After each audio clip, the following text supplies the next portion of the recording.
doing more intervals at 95% of your VVO2 max is likely going to be much more effective than going at 105 or 110% VVO2 max, but then not being able to either complete the workout or at least fading towards the end and actually not reaching VO2 max at all. The Triathlon Show 139.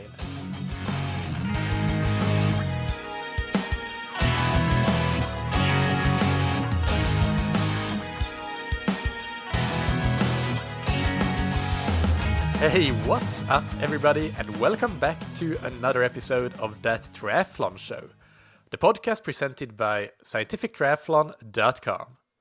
I'm your host Michael, and on today's episode we take a deep dive into the design of interval training and high-intensity interval workouts. So I'll try to answer the not-so-easy question of how do you get the most out of your interval workouts by using smart design of these workouts and knowledge of physiology in general, and your individual physiology and fitness level, of course, in particular. But first, big thanks to our sponsors.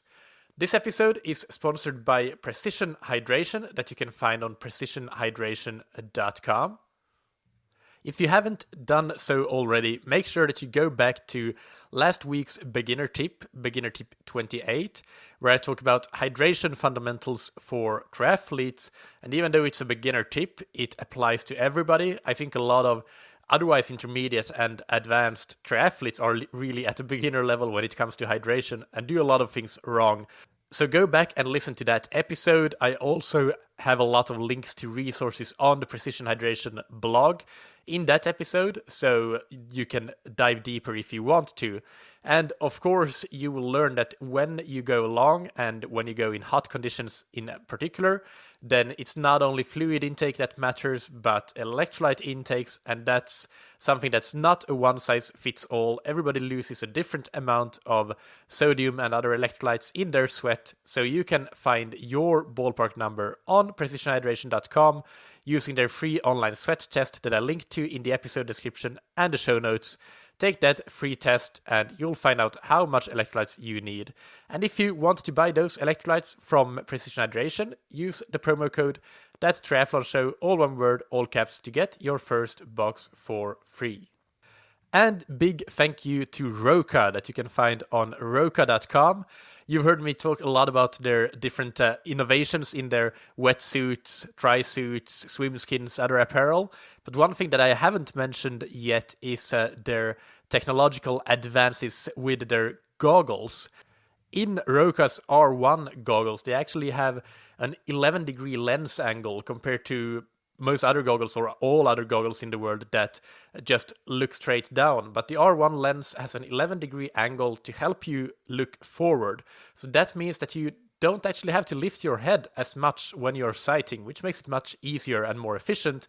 And it also helps you see bubbles out of your peripheral vision more easily so that you can more easily follow feet. So they're really made to help you find faster, which is Roka's hashtag find faster, on the swim and the open water swim in particular. They're designed to make triathletes faster in the swim. So check out the R1 goggles, and if you buy them or anything else on Roka's website, roka.com, use the discount code ThatTriathlonShow, all one word, all caps, to get 20% off your entire Roka order. Alright, so let's start talking interval training. So I want to start with giving you a little bit of background for this episode. As regular listeners will know, we had Professor Paul Larsen. He's also an elite triathlon and endurance sports coach.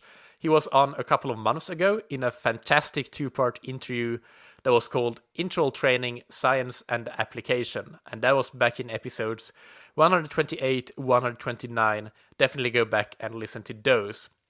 So Paul Larsen and his colleague Martin Boucher wrote a fantastic research review a few years ago on high-intensity interval training. And now they're about to turn that into a book, which I caught wind of, and that's why I asked Paul to come on and talk about interval training on the podcast. But after that interview, I went back and read those original research papers that their book will be based on, but in more layman's terms. And those research papers are called High Intensity Interval Training Solutions to the Programming Puzzle. And it's actually a review in 2 parts. Part 1 is called Cardiopulmonary Emphasis, and part 2 is called Anaerobic Energy, Neuromuscular Load, and Practical Applications. It's a very, very good review and very comprehensive. It's something like 50 pages in total. And I'll, of course, link to both of those reviews as well as to the interviews. The reviews are open access, so you can read the entire reviews for free on ResearchGate, and that will be linked to in the show notes on scientifictriathlon.com/TTS139 or directly in the episode description in your podcast app. So anyway, I read those reviews. I learned a heck of a lot by digging deeper into the science behind structuring interval workouts and the programming puzzle of it. And I have been experimenting since reading that with some of the athletes that I coach already. And I really like the initial results. I'm not going to talk about that here. I'm just going to talk about the actual reviews. But I thought that it's a good time for me now that I have some experience with it and I've used it and I've wrapped my head around it. So I want to share this information, the most important things that I learned from these reviews on interval training. Interview training is something else that I could potentially do. But yeah, I want to share this information on interval training with you guys. So that's what this episode is about. And this episode is only about part 1 of that review. So it's really the cardiopulmonary emphasis, meaning we're dealing with how can you get as much air as possible into your lungs, then extract as much oxygen as possible from that air into your bloodstream, and then get as much of that oxygen as possible delivered to your working muscles. That's the definition of VO2 max. It's the maximum volume of oxygen uptake and utilization by the muscles. So, and that also brings me to another point. This review only deals with high intensity intervals that are performed above the anaerobic threshold or lactate threshold, if you want to use that terminology. So it's close to or above your VO2 max intensity. Think track intervals and pretty hard track intervals. So improving your VO2 max is the main goal here. And without making this too long-winded, here's why. If you think of your fitness as really a continuous thread from very short durations to very long durations, and for short durations, you can hold a very high intensity. Like for 10 seconds, you can go at a very, very fast speed, very high power on the bike, or high power on the run if you use a power meter. But for very long durations, that intensity, of course, drops quite a lot. But you have points on that curve for every single duration, really. And in cycling, this is fairly well known, like we call it the power duration curve. And if you use WKO like I do, then you can actually review your power duration curve or the power duration curve of the athletes that you coach if you are a coach. So anyway, you have that for all endurance sports, regardless if it's power or not. It's just intensity, really. And if you can bring that VO2 max intensity up, then that pulls on this continuous string and brings up all the longer durations as well. It brings up the sustainable intensity for those longer durations. Because let's say that your lactate threshold or your anaerobic threshold is roughly 85% of your VO2 max, which is a common assumption to make. Then if you increase your VO2 max by, say, 3%, then maybe your lactate threshold doesn't improve by 3%, but it will improve because that string will be pulled. So maybe it improves by at least 2% or something like that. So that's the whole idea. That's why VO2 max high intensity intervals are so effective. We can talk more about this in a separate episode, but this gives you a bit of background as for why we're only talking VO2 max intensity here. VO2 max intervals, the review focuses only on them, not lower intensity intervals, longer duration intervals. But that doesn't mean that your fitness at all levels, all different durations, won't improve. This is the tide that raises all boats. If I think that's the correct saying. I'm not sure. Somebody with English as their first language can email me and correct me if I'm wrong. So I will also talk a little bit about reviewing some basic concepts that Paul Larsen already talked about in that two-part interview that we did. So when you do these intervals, high-intensity intervals, there are 3 potential targets that you can have, and your interval workout can target one or several of these. And they are the cardiovascular targeting, or metabolic targeting, or neuromuscular/musculoskeletal targeting. So cardiovascular, that's VO2 max that I already mentioned, increasing your oxygen uptake capability and oxygen utilization by the muscles, that sort of thing.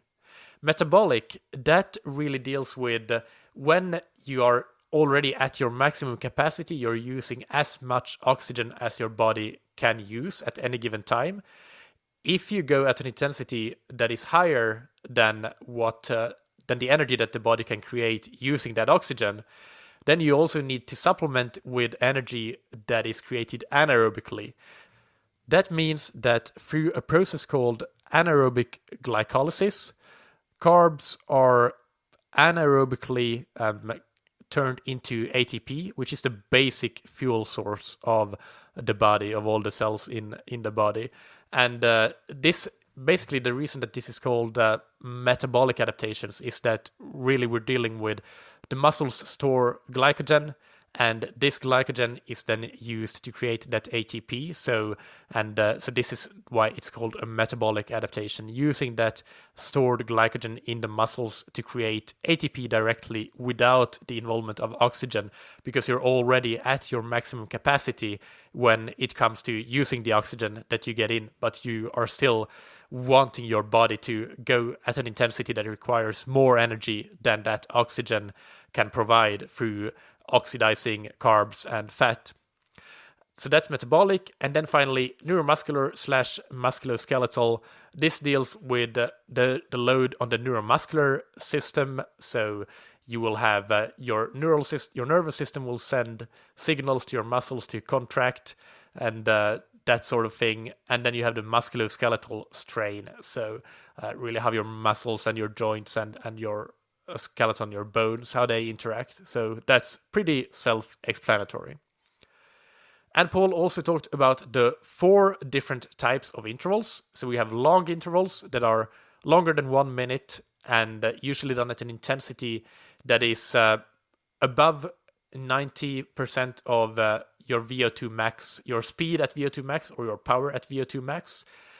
And we have short intervals that are shorter than a minute, and they are also done at that sort of intensity, but can be even higher, like up to 120% or even harder in some cases, although not necessarily recommended, than VO2 max. Then we have repeated sprint training. It's not relevant for triathletes, really. It's very short sprints, often done by football players, team sport players in general, with pretty short recoveries between sprints. And then sprint interval training, all-out sprints of 30 seconds or so, with longish recovery, so like 2 to 4 minutes or so. But we won't go into those. We will only talk about long and short intervals that are the ones relevant for triathletes. And the primary goal with any interval session, so this is the first point at which you need to listen really closely here, and this is one of your key takeaways from today. You want to spend a prolonged time at your VO2 max intensity. That doesn't mean that your system, your cardiovascular system, needs to be at 100%, but above 90% of its oxygen utilization and uptake capacity. Then we can say that you are at VO2 max. That's often how it's defined, either above 90% or above 95%. You want to maximize the amount of time that you spend there. But you also want to do that while controlling for a level of anaerobic engagement. So those metabolic adaptations that we talked about, they are anaerobic in nature. And you want to control for neuromuscular load and musculoskeletal strain. Those 2 controlling factors are the topic of review part 2. So we'll deal with that in a later episode. In today's episode, we will focus on how to accumulate time at VO2 Max optimally. And although there's no formula or no like super clear-cut way, this is how you maximize your time at VO2 Max, we have quite a lot of indicative studies that show roughly what you can do and definitely what you should not do if you want to accumulate time, spend a prolonged time at that VO2 max intensity. So that's basically what I'm going to try to make clear in today's episode through the use of 10 essential tips on how to manipulate certain variables so that it will become more practical for you. Because the way that you do this is by through programming your workouts appropriately. But before we get into those 10 tips, a couple of things. You need to I'm going to use running a lot as an example, but this works just as well with cycling. Swimming is a bit harder, so we'll focus on running and cycling. And I'll talk about VVO2 max, which is your velocity at VO2 max. So that means when you're at your VO2 max intensity, what is your running pace or your running speed? Is it 330 per kilometer or whatever it is? That's your VO2 max. And you need to find that VVO2 max. There are a few ways that you can do that. Of course, you can do a lab test. It's possibly a great idea, but there are a few caveats, like the effect of running on a treadmill compared to outdoors. It's not always a super direct translation. You might find that your paces are actually too slow or too fast on one versus the other.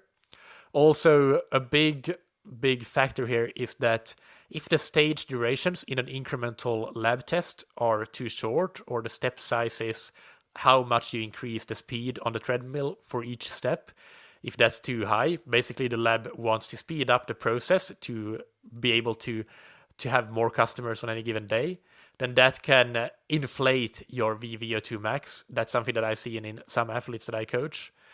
So there are things to be careful with, but a lab test, if done in a good lab and you talk with them, you trust them, then that can be a great idea.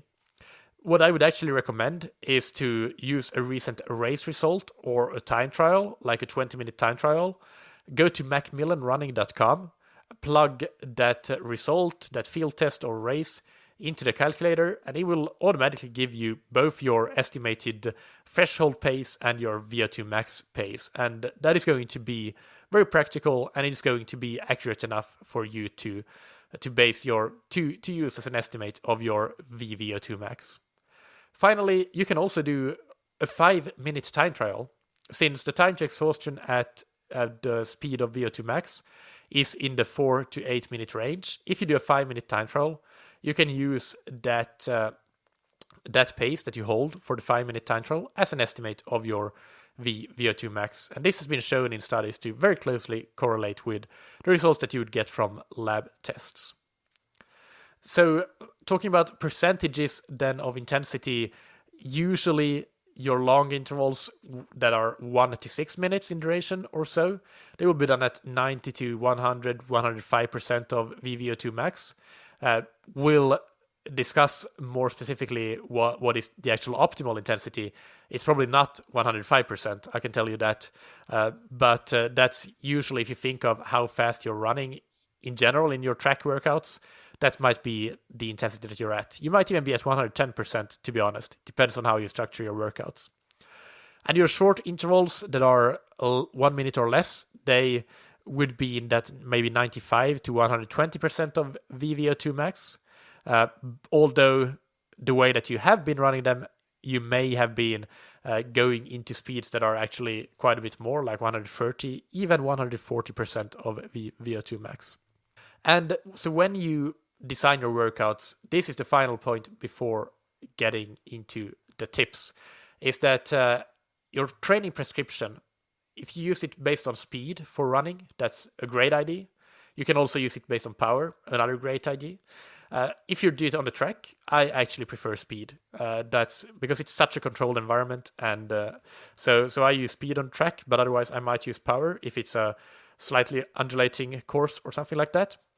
On the bike, of course, power is the best.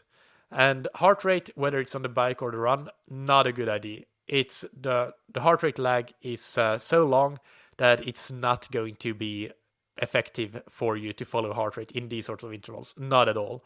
So if you can't use speed or power for whatever reason, you should use RPE, your rating of perceived exertion, and that basically allows you to self-regulate, but it requires good self-regulation.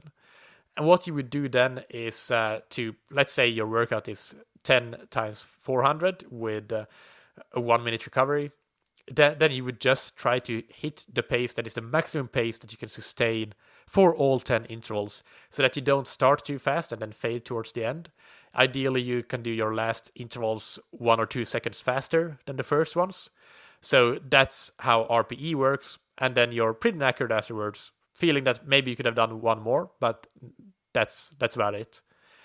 RPE is actually essential for hill repeats on the run for those people that are not using power. That you have to use RPE there because you can't rely on pace, of course. All right, so this has been quite a bit of background. So it took me a bit longer than I expected to get through all of this, but I think it's important to get the context. And now let's dive into the programming tips. So tip number 1 is short versus long intervals when it comes to attaining time at VO2 max.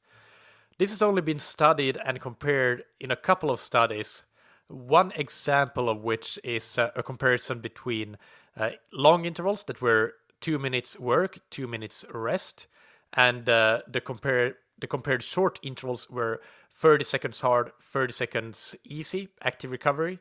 And the study showed that there was significantly more time spent at VO2 max with the long intervals compared to the short intervals. However, when you changed the short interval workout structure to 60 seconds work, 30 seconds rest, then the effectiveness becomes the time at VO2 max was I think similar or still a bit higher with the first one, the 2 minutes, but the exercise effectiveness or time at VO2 max effectiveness, which is defined as the percentage of time at VO2 max as a percentage of the entire duration of the entire interval workout. So the main set essentially. That was actually higher with the 60 seconds, 30 seconds compared to the 2 minutes, 2 minutes. So taken together, these studies suggest that long intervals are effective and can be more effective than short intervals, but short intervals with a work-rest ratio of significantly greater than 1 can also be very effective, or can be similarly effective actually. So either long intervals that are longer than 1 minute, or short intervals using a work-rest ratio of significantly more than 1. Then you can get a good time at VO2 max and a good time at VO2 max as a percentage of the entire duration of the workout. Tip number 2. So let's talk about long intervals here, 1 minute or longer, and how to optimize interval duration. Without beating around the bush here, the recommendation is to go for at least 2 minutes of duration for several reasons. First, based on knowledge of how the VO2 kinetics and the body works, we know that when you repeat intervals, it usually would take at least 1 minute 20 seconds, or it would actually take between 1 minute 20 seconds to 2 minutes and 20 seconds for you to reach VO2 max intensity when you go at a very high intensity, close to your VVO2 max. And in your first interval, you probably won't reach VO2 max at all unless it's maybe more than 3 minutes, like 4 minutes or so, then you will reach VO2 max. So you should count on that and just accept that the fact that you probably won't reach VO2 max until your second interval at least. And there have been experimental studies done that have shown that, for example, when comparing 2 minute work, 2 minute rest with 1 minute work, 1 minute rest intervals, then the runners reached VO2 max in the case with the 2 minute intervals, but they did not at all throughout the entire session with 1 minute intervals. And another study showed that when comparing, they repeated actually this study, and found the same thing, that runners did not reach VO2 max intensity during 1 minute intervals, but they did when they were doing 2 minute intervals. But they also showed that extending those intervals to 4 minutes and 6 minutes, that didn't really change the peak VO2 values that these runners had. So the VO2 values, percentage of VO2 max that was reached, was 92% in those 2 minute intervals. So that counts as time at VO2 max because it is above 90%. And that was 93% for the 4 minute intervals and 92 again for the 6 minute intervals, probably because the intensity was lowered when the intervals got longer. So 2 to 3 minutes seems to be like a good sweet spot to do your intervals, but you should make them at least 2 minutes, because otherwise chances are you won't reach VO2 max at all, unless you modify your rest intervals and make them significantly shorter than the 1-to-1 work to rest ratios used here. Tip number 3, we get into that now, the rest between intervals. So remember here that you want to maximize your work capacity for subsequent intervals while also maintaining a VO2 that is elevated from baseline, so that you can more easily accumulate time at a VO2 max in those subsequent intervals. So it's a fine balance, and let's start by talking active versus passive recovery. And you may think, based on all this optimizing time at VO2 max talk, that doing active recovery would be better because you would keep that VO2 at a higher level and it would be easier to reach it during your next intervals. But it has also been shown that this can potentially significantly decrease the total work capacity. So how many intervals can you do at the required intensity? And also that it can trigger the engagement of the anaerobic system during the following intervals. So in the context of these long intervals, it is recommended by Paul Larson and Martin Boucher to use passive recovery when these intervals, or the rest intervals, I should say, are less than 2 to 3 minutes in the duration. So let's say you have a 3-minute work and 2 to 3 minutes rest, then or a 2-minute work duration and 1 to 2 minute rest. Use passive recovery for that. If you choose an active recovery, then it's recommended to use at least 3 to 4 minutes at a sub-maximal intensity, so that you can maximize your chances basically of reaching a high intensity during the following intervals. Adding a few thoughts of my own to this. So what I just mentioned were the recommendations of the authors, but looking at a lot of the figures and the example training sessions here, I think that the phrasing of 2 to 3 minutes as a duration for the recoveries, that definitely depends on what the session looks like. For example, there's a great chart comparing a few different sessions and how much time at VO2 max is accumulated with each. And the best session in this particular figure of the review is 5 times 3 minutes at 90% of VVO2 max with 90-second passive recoveries. And they accumulated almost 10 minutes at VO2 max, which is very good. And that was an effectiveness of 43% or so of the entire session duration, or main set duration, I should say. So that's an example of how 90-second recoveries for 3-minute work durations with these long intervals can be a very effective session. So there you have a practical workout example that I would recommend in a heartbeat as a good one. 5 times 3 minutes at 90% of VVO2 max with 90-second passive recoveries. Tip number 4, total volume of long intervals. So first, it should be said that research is limited here, but based on what we do know, the accumulated high intensity, so more than 90% of VVO2 max or power at VO2 max during a typical session in well-trained athletes has been reported in various studies to be anything from 12 minutes to 15, 16, or 24 or even 30 minutes. So example sessions here that are listed could be 6 times 2 minutes, or 6 times 600 meters, or 5 times 3 minutes, or 5 times 800 to 1000 meters, 4 times 4 minutes, or 6 times 4 minutes, or 4 times 6 minutes, or 6 times 5 minutes, those sorts of sessions. So that gives you an idea of the total duration.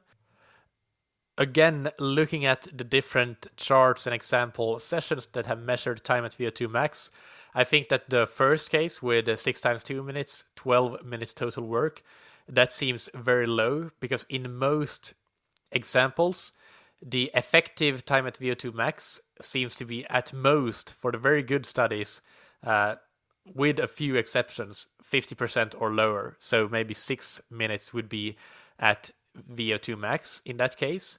So I would go for at least 15 minutes as a recommendation. Again, these are just my opinions.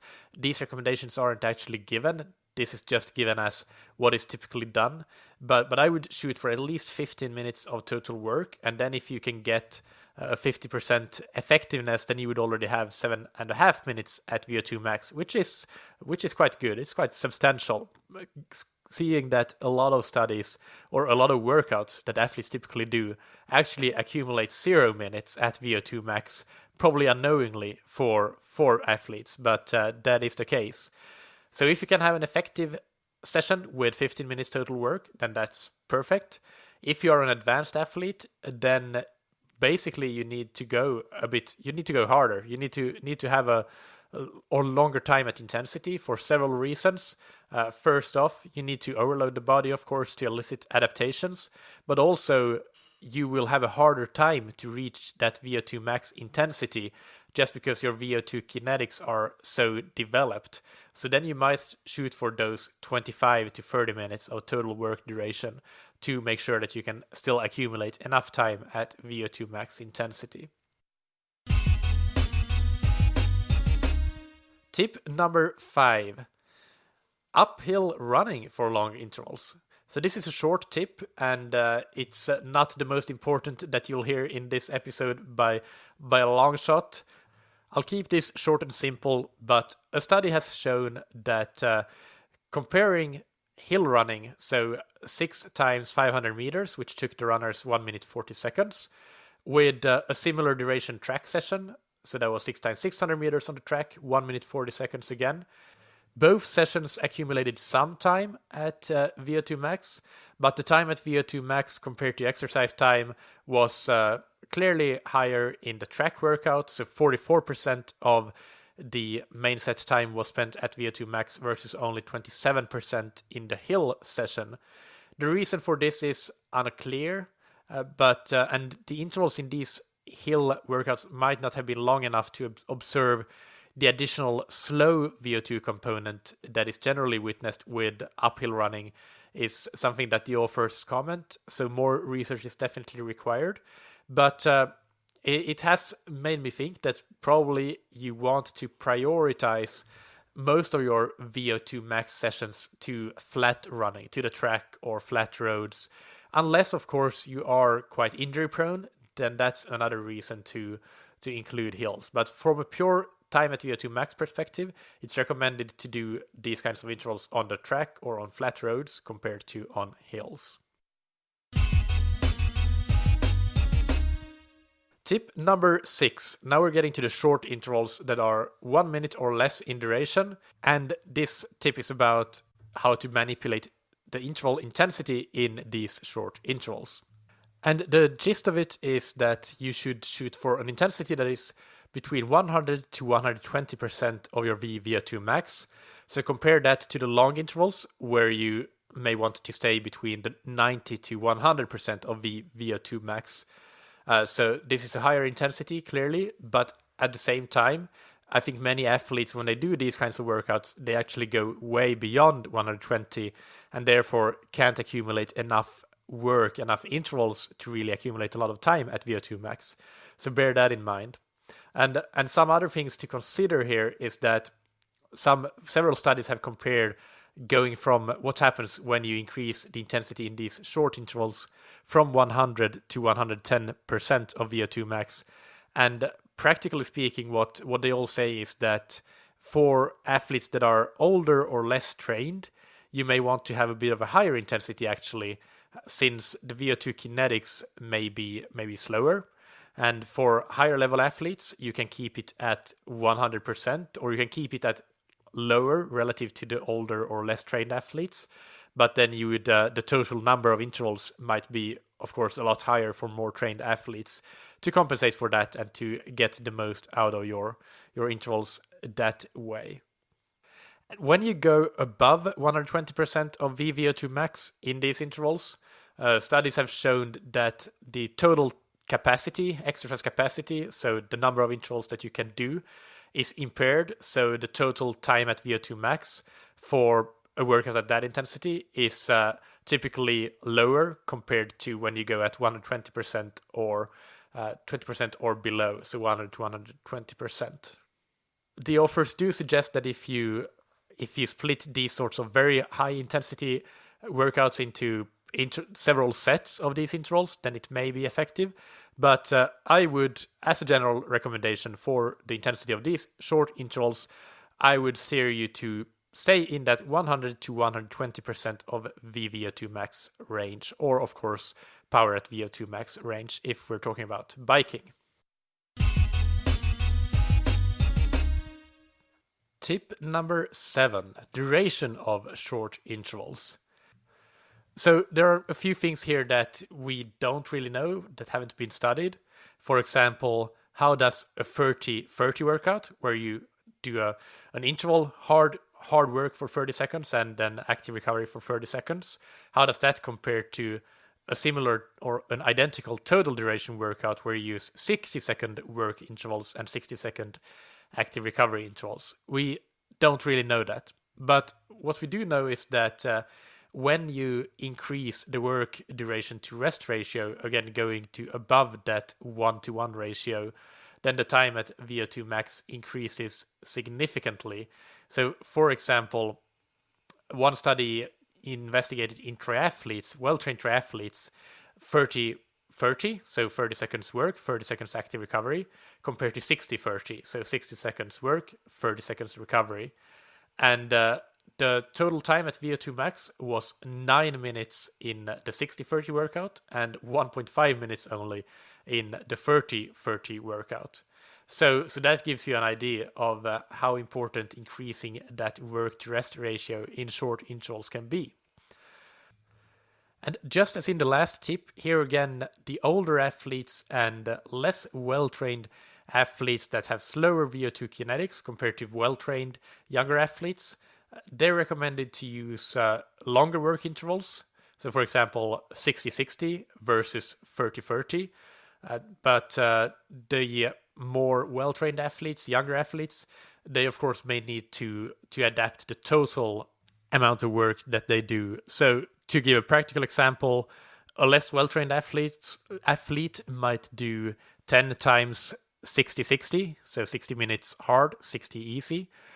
So that's a total of 10 minutes at a hard intensity.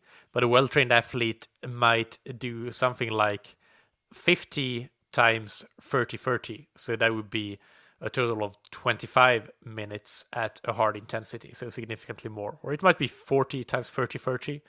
And that sounds like many intervals, and it is, but that's why you need to know your VO2 max, your VVO2 max, and adjust the intensity accordingly to not go out like a bat out of hell and really make it a sprint, because these are not supposed to be sprint workouts, even though they are short intervals. They are VO2 max workouts at an intensity close to VO2 max intensity, potentially slightly above, up to 120%, but not more than that. Tip number 8, and here I have to say that I actually skipped this tip in my original recording. I accidentally jumped right from tip 7 to tip 9, so I'm recording this many days later, and I have forgotten a bit about what I said in the previous tips, so I hope I don't say anything stupid here. But anyway, I want to include this after the fact, and this is a short one. It's about the intensity of the rest intervals in your short intervals. And there isn't a whole lot of data about this, but for example, one study showed that when you increased the rest interval intensity from passive recovery to a recovery intensity of 50% of VVO2 max and then to 67% of VVO2 max, then there were small and very large improvements in the time at VO2 max respectively for when comparing 50% versus passive recovery and 67% of VO2 max versus passive recovery. And the same thing went for the time at VO2 max as a percentage of the total exercise time, so the ratio there that is also quite important. So this study, together with a couple of other examples in Larson's and Boucher's paper, suggest that for these short intervals, relief interval or rest interval intensities around roughly 70% of VVO2 max is recommended to maximize both time at VO2 max, time at VO2 max and the ratio of time at VO2 max to total exercise time. But in general, more generally speaking, you can slightly adjust this intensity depending on how high your actual interval intensity is. So higher interval intensities may mean that you can go a bit lower in those rest intervals and vice versa. Tip number 9, using different sets in interval workouts. So that's something that is a very common practice in designing interval workouts. So with sets here, I mean things like doing 3 by 3 minutes at VO2 max intensity, then taking a rest or an active rest, perhaps 5 minutes of easy jogging, and then doing another 3 by 3 minutes. So in total, you do 6 by 3 minutes, but you have that rest after the active rest or something like that after the third interval. And this has actually been consistently shown to reduce the total time at VO2 max. However, there is a time and place for splitting workouts into sets. For example, let's say you want to do a 30 seconds on, 30 seconds off workout like we've been talking about, and you want to accumulate 30 minutes you want to do a total of 30 minutes of your main set. So that would be 30 repetitions. And in case you know that this would be a very challenging workout for you to do, depending on your fitness level, then what you might do instead is to try to shoot for 36 minutes, but split it into 3 different sets. So 3 by 12 minutes. So that would mean 12 times 30-30. Then you would have 1 to 2 minutes of active recovery, or maybe even a bit more. You could have 3 to 4 minutes of active recovery. Then do another 12 by 30-30, and then another 3 to 4 minutes active recovery, and then the final 12 by 30-30. And you add those, you want to achieve those 36 minutes rather than 30 minutes as the main set or the work, just because you have to take into account that it will take time when you restart a new set for your VO2 kinetics to rev up again. So you will lose some of the time at VO2 max if you don't do that. And I realize now I'm not sure if I did the math correctly when I mentioned that example of 50 times 30-30. I might have, or I might not have, because I don't remember if I talked about the entire main set duration or the time at intensity. I think I talked about time at intensity, in which case I did the math correctly. But in case I didn't, then yeah, you probably know what I meant anyway. All right, so tip number 10, warm up. There should be quite a short or no delay between the warm-up and the start of your main work, because otherwise your time needed to reach VO2 max is actually going to be quite a bit longer. And your warm-up intensity can be around 60 to 70% of your VVO2 max or your power at VO2 max, and finish off with something like that, maybe even some builds, some strides towards the end of the warm-up, or some skipping ropes, that sort of thing. So that's the warm-up is important here in this context, and also not to take a long break between the warm-up and starting the actual work, because then you will actually lose out on a lot of that time at VO2 max, at least in the first one or two intervals. So that's a short and sweet tip. That's it for this episode. I wanted to give you some takeaways and some messages and things to consider here. First of all, today we've only talked about the time at VO2 max, but what the second part of this review, and I will make an episode of that in the near future, I think.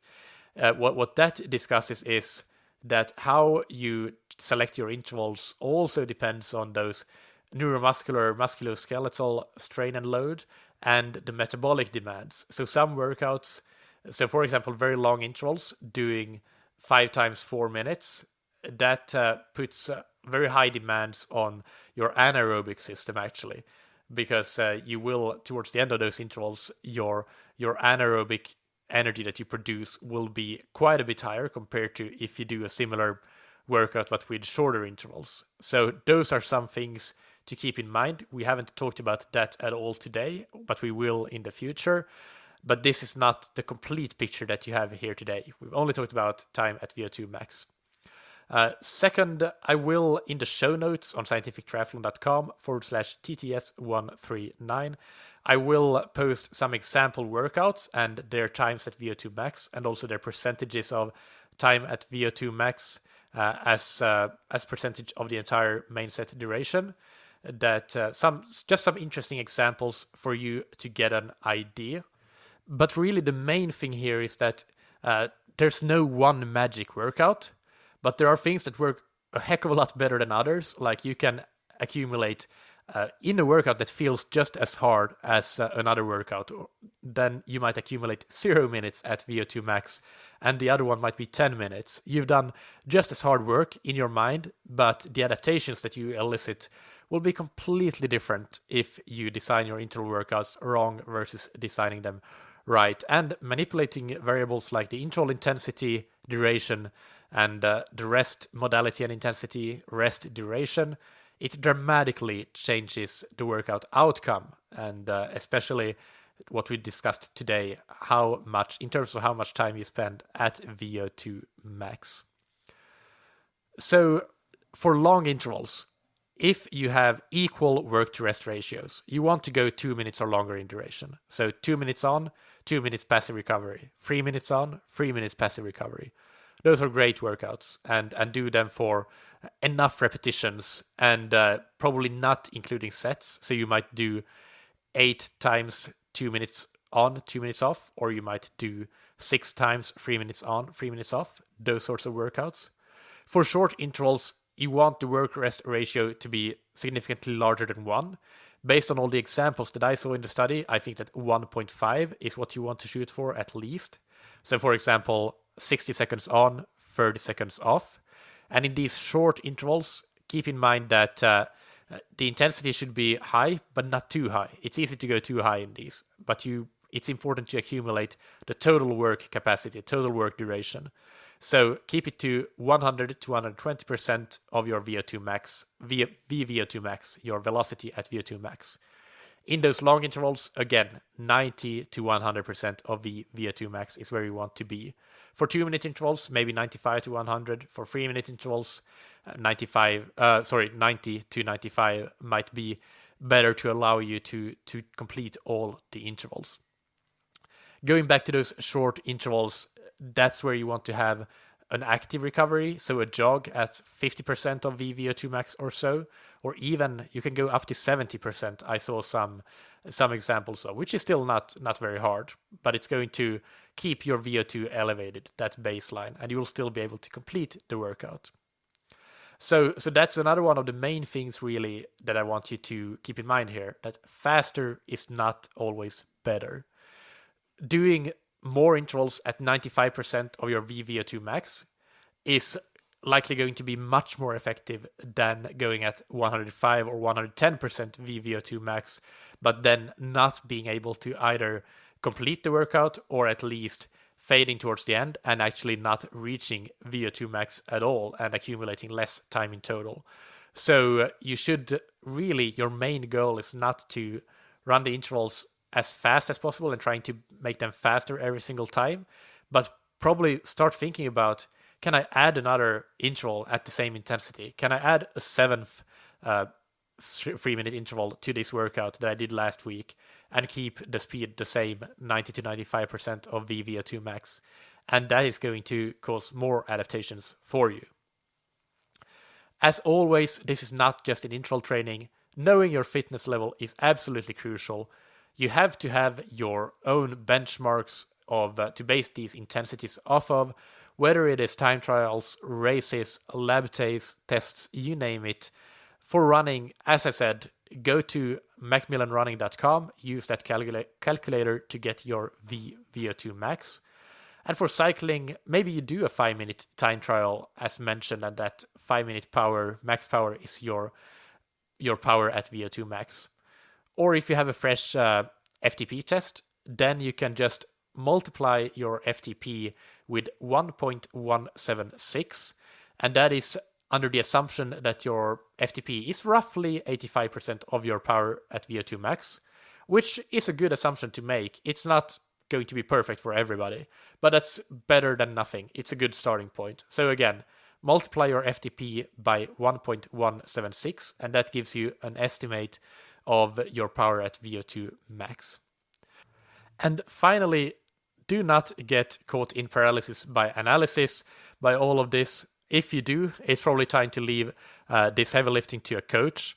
The idea is not for you to have to spend hours thinking about this and trying to make your workouts more effective, but then taking away from your actual time to train, because that is not going to benefit you. I can absolutely guarantee that. You already have several examples throughout this episode of effective workouts, like doing those 60 seconds on, 30 seconds off, and doing them at, let's say, 110% of VVO2 max, or doing 6 times 3 minutes at 90 to 95% VVO2 max. And all of these other tips, you can use them and use those effective workouts as baselines and think about what will happen with your time at VO2 max when you manipulate different variables. But again, do not spend too much time planning your training that you could spend actually training. If this doesn't come easily to you, then maybe, as I said, you better leave it to a coach that does that. But also, of course, the show notes will help you. I know that this is quite a lot to digest in an audio file, so do as many listeners do. They actually re-listen to the episodes again, which is a great thing to do, to really be able to absorb all the information. But then go to the show notes, because that's where you can, in peace, have a look at the highlights from this episode, the big takeaways, see some example workouts that I'll post there and their times at VO2 max. Maybe I'll get permission to post some figures from the studies. I'll need to ask about that. Anyway, check out the show notes. It will be useful for you to really be able to use this episode to its absolute maximum potential. And that's linked to in the episode description. And as always, thattriathlonshow.com, or go directly to scientifictriathlon.com/TTS139. If you have questions or comments, by the way, definitely comment on the show notes page, and I will get back to you there. Final call to action for today. Please, please, please keep spreading the word about the podcast. Just like you may have specific goals for your triathlons, I have specific quantifiable goals for the podcast, like how many listeners, downloads, ratings and reviews, etc. And I hope that you can help me on the way towards these goals by spreading the word as much as possible. I'm really, really grateful if you do that. And of course, I'll try to return that favor by keeping to put out great content that can help you achieve your triathlon goals. Big thanks to our sponsors, Roka, that you can find on roka.com. That's roka.com.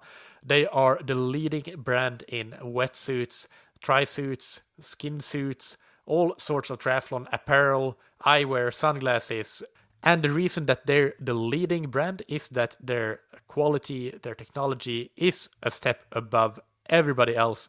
That's why they are trusted by athletes like Javier Gomez, Gwen Jorgensen, Flora Duffy, Mario Mola, Lucy Charles, and many, many others. And when you purchase anything on Roka.com, you can get 20% off your entire order with the discount code ThatTriathlonShow. So that's an incredible deal. 20% off the best triathlon apparel brand out there. Make sure you take this opportunity. And big thanks to Precision Hydration. I've said it many times and I'll say it again. One size does not fit all when it comes to hydration. You need to know your sweat rate and your electrolyte needs to be able to hydrate to achieve well in your races and training, especially if it's longer and hotter conditions. And Precision Hydration has made it super easy for you to find out what your needs are, what your sweat rate is, what your electrolyte needs are, with a free online sweat test, a quiz that takes just a few minutes to complete. And you can find that in the link in the episode description or directly on precisionhydration.com. And of course, if you haven't bought from Precision Hydration before, try them out for free. Get your first box for free with the discount code ThatTriathlonShow, all one word, all caps. Thank you, as always, for listening. Keep training smart and keep loving triathlon.